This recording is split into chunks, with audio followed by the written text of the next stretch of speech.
All right, let's get into Terence Crawford. He bulking up for this Errol Spence fight. If the fight was to go down, but we've been seeing pictures of Terence Crawford bulking up, and people saying it could be similar to the Deontay Wilder situation. How Deontay Wilder bulked up against Tyson Fury. Me, I honestly feel that no, that's not the same situation. If anything, you want to compare it to, you could compare it to how when Devin Haney bulked up against Cambosos. You know, he was real ripped, real shredded. People thought he was drained, weight drained. You know, so it wasn't really a bulking up. It was more just how he was shredded, and we all saw how that fight turned out. But the difference, reason why it's not like Fury, reason why it's not like the Deontay Wilder situation, because this is not a man who put going for like 209, going up to 230, and still being outweighed by 40 pounds by his opponent. Nah, this is both guys at 147. Errol Spence is real shredded. Terence Crawford real shredded. He just bulking up a little bit. He just tightened up his neck, making sure that he could withstand the blows that Errol Spence is going to be giving out, because Errol Spence is going to be hitting him with some real hard shit. My main thing is he need to be worried about his orbital bone, because Errol Spence seemed like instead of being the body snatcher, that dude's like the orbital bone snatcher. If he want to be called both, he could be called both of them, you know. And look, Terence Crawford he knows what he's doing. He knows what he's doing. Remember in the altercation they got in? It wasn't an altercation, but back in the weigh-in, back in the fight, it was about 3-4 years ago. Remember when Errol Spence was wearing a red hoodie? They was talking about how he too small for him. Errol Spence saying that Crawford too little for him, but really he just putting on some size so that won't be the case. So that could be mentally affecting Errol Spence in a way. But at the same time, you could look at it this way too. Crawford is mentally affected. Crawford thinking about that power. Crawford thinking about what's going to be going on. Crawford going to be thinking about what he getting himself into. So Crawford trying to look a certain way, trying to bulk up as much as possible, but I think he know what he doing. He feel like he going to do what's the best game plan to get where he need to get to. Both of them train their ass off, and both of them is going hard as hell in the gym. This is what makes me think that, the fight's pretty much about to get close to done. It's about to be close to done soon. You know, both parties is looking good. I heard, that maybe it's Crawford side. The reason why it's not getting done as quick, because they said the PBC, they usually get things done real quick. That's just from the source of what I heard, all right? But we don't know so far. We don't know what's going on. It's just, but it look like, I'm going to tell you right now, it look like both things is starting to look good, and they about to get.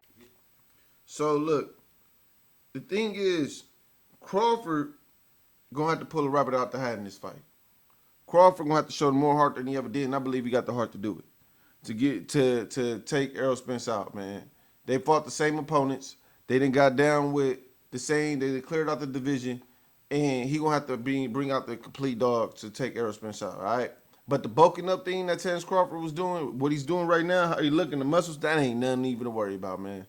That ain't nothing to worry about. Everything gonna be all good. He gonna be fully ready for the fight. And if anything, it could be used as a factor to mentally play with Errol Spence, but at the same time, like I said before, hey, he could be thinking about Errol Spence too much, but I promise you, it's not a situation where Errol Spence mentally got Crawford deranged. It's not. It's not. I don't think Crawford, if anybody, I don't think Crawford could get deranged like that. If anything. See, you got to think like this, man. Errol Spence still had the car accident. Errol Spence has been hyped up. Errol Spence still be looking strong, looking good. But let's be real. After that accident, he wasn't the same wild man that he was before. I'm not talking about wild as a fighter, but the same dude pressing for fights, looking for people, that same talk, that same tone. He ain't the same dude no more. He a little bit more calmer. He a little bit more cooler. And his life been changed up. But he still looks sharper than ever. That's the beauty of it.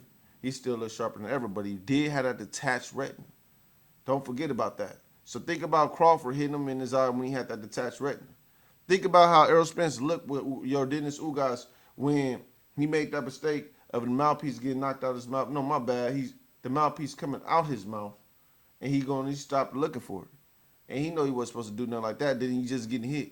It's little things like that. You cannot let Crawford do that to you. Because once Crawford fire on you, he ain't going to do like Ugas and going to stop and we'll see what the ref is going to say. No, he going to keep on bombing on you. And then y'all want to talk about it, argue about it afterwards.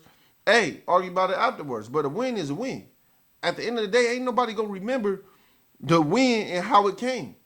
It was a bunch of conspiracy theories on Tyson Fury and Deontay Wilder. Hey, we don't talk about that no more. We just talk about that win that came in that second fight. It was a bunch of conspiracy theories on Cotto Margarito. Turned out to be true. But a loss is a loss.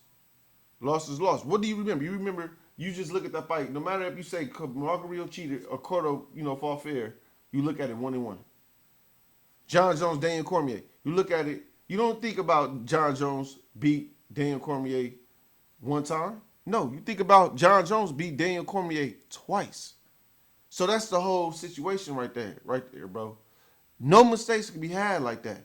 Nobody can make no mistakes, and everybody gotta be focused and locked in.